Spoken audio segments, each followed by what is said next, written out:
Hi friends, hope you doing well. हमारा आज का टॉपिक है हु यू आर। इस टॉपिक को अंडरस्टैंड करते हैं एक स्टोरी के थ्रू। होता क्या है कि एक घना जंगल होता है जहाँ से भेड़ों का एक ग्रुप ट्रैवल कर रहा होता है। तो भेड़ों का जो ग्रुप है वो जंगल में आगे की ओर बढ़ना शुरू करता है, जंगल घना होता जाता है। तो भेड़ों की ग्रुप के अंदर एक बुजुर्ग भेड़ होती है जो रास्ते से चलते हुए पेड़ के सहारे एक नवजात शेर के बच्चे को देखती है। और वो देखती है कि बच्चा बहुत छोटा है और उसको देख के ऐसा लगता है कि शायद वो बच्चा कुछ घंटे पहले ही जन्मा है।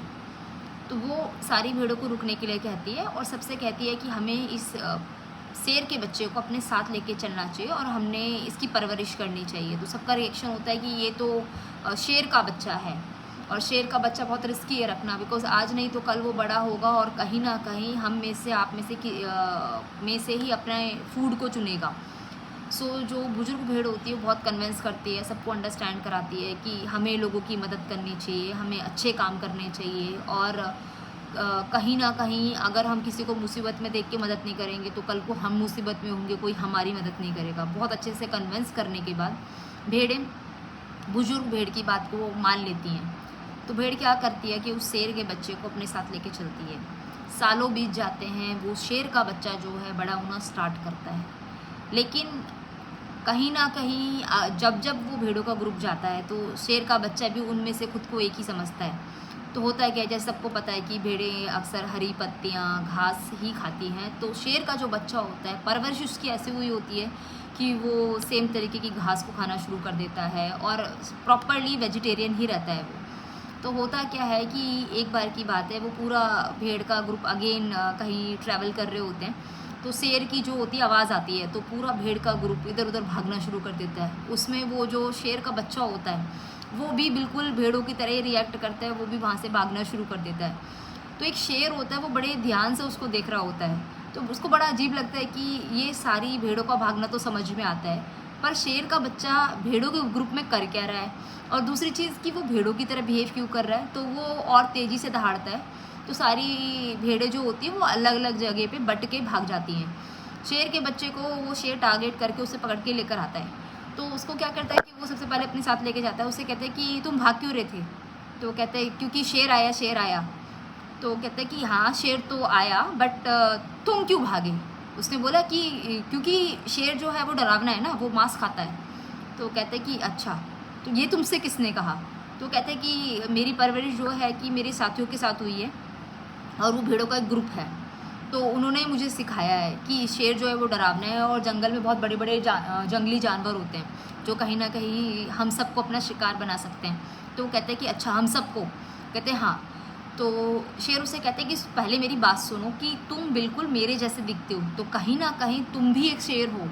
तो बच्चा कहता है नहीं नहीं ऐसा नहीं होता, ठीक है। तो वो रोना शुरू कर देता है तेज़ी से।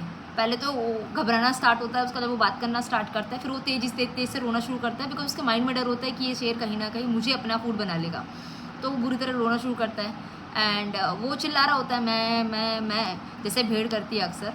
तो शेर को ना बहुत गुस्सा आता है। वो काफ़ी देर तक उसको समझाने के बाद जब उसे लगता है कि यार इसको तो समझ ही नहीं आ रहा है, तो वो उसे ना गर्दन से पकड़ के उसको लेके जाता है एक झील की तरफ। झील की तरफ लेके जाने के बाद वो वहाँ बैठता है और उसे कहता है कि खुद को देखो और मुझे देखो, हम सेम ही दिखते हैं।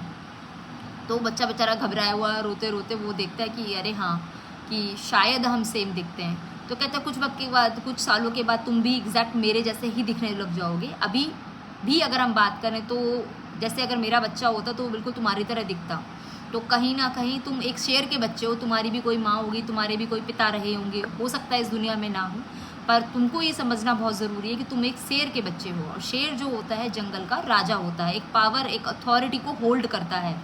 और जिसको देख के तुम डर के भाग रहे हो उसकी तुमको ज़रूरत ही नहीं है, क्योंकि वो और जानवर करते हैं और आप शेर हो के खुद से ही डर के भागोगे तो कैसे चलेगा।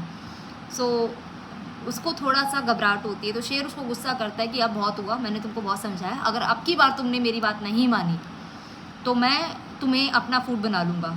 अब वो और घबरा जाता है। तो शेर उसे कहता है कि तुम दहाड़ लगाओ। तो वो बच्चा जो होता है वो रिएक्ट करता है मैं, वो और तेज़ मैं करता है। शेर दहाड़ता है बुरी तरह से और बहुत तेज़ आवाज़ आती है। तो उसके बाद जैसे ही शेर की दहाड़ होती है, सारी जंगल के जो पेड़ पौधे होते हैं बुरी तरह आवाज़ करने लग जाते हैं, बिकॉज जानवर टकरा के निकलते हैं और जानवरों की भी आवाज़ तेज़ी से भागने की, दौड़ने की आने लग जाती है। तो शेर कहता है, तुमने फ़र्क देखा मेरे दहाड़ने में और तुम्हारे दहाड़ने में? तो वो कहते हैं हाँ, मेरे को शायद कुछ समझ में आया। वो कहते शायद नहीं, अब तुमको दहाड़ना पड़ेगा, और अगर तुम इस बार नहीं दहाड़े तो मैं तुम्हें अपना फूड बना लूँगा। तो इस बार वो शेर का बच्चा दहाड़ता है और वो देखता है कि उसकी दहाड़ सुनते साथ ही सेम पूरा जंगल में भगदड़ मच जाती है, जानवरों की तेज़ी से दौड़ने की आवाज़ आने लग जाती है, पेड़ पौधे जो हैं सर सर सर आवाज़ करना स्टार्ट कर देते हैं, बिकॉज अगेन अगर हम बात करें तो जानवर कहीं ना कहीं टकरा के निकल रहे होते हैं। देन ही रियलाइज कि वो है कौन।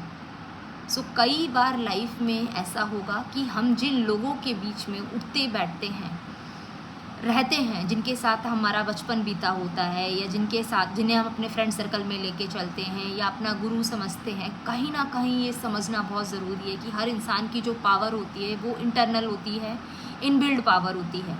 तो कहीं ना कहीं इसको समझना बहुत ज़रूरी है। जैसे अगर हम उस शेर के बच्चे की बात करें तो उसकी एक परवरिश, उसकी एक कंपनी की अगर बात करें तो वो उसकी जो कंपनी रही है वो भेड़ों के बीच में रही है, उसकी जो परवरिश रही है वो भेड़ों के साथ हुई है। तो कहीं ना कहीं बचपन से लेकर उसके जो गुण थे वो शेर होते वो भी बदल गए, वो एक भेड़ जैसा रिएक्ट करना स्टार्ट हो गया।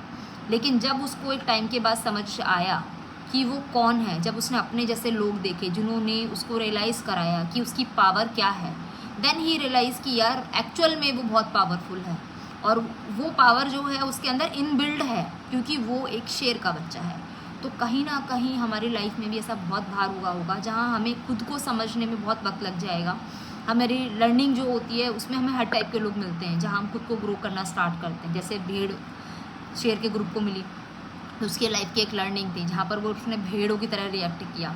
तो कहीं ना कहीं हर इंसान की लर्निंग पीरियड में जब वो लाइफ में ग्रो करना स्टार्ट करता है तो वो एन नंबर ऑफ लोगों से मिलता है, उनकी कंपनी को एंजॉय करता है, कुछ को दोस्त बनाता है, कुछ के साथ रहना शुरू करता है, कुछ के साथ वो काम करना शुरू करता है। तो कहीं ना कहीं ये चीज़ बहुत मैटर करती है कि आप क्या जो टैलेंट है, समय रहते ही अगर आप उस टैलेंट को किसी गुरु के थ्रू या उन लोगों के थ्रू समझ पाए जिनके साथ आप रहते हैं, या आप टैलेंटेड लोगों के बीच में रहे, तो इसकी 100% गारंटी है कि आप में अगर टैलेंट नहीं भी है तो टैलेंट लोगों के बीच में रहते हुए आप में एक ना एक दिन वो टैलेंट का गुण ज़रूर आएगा।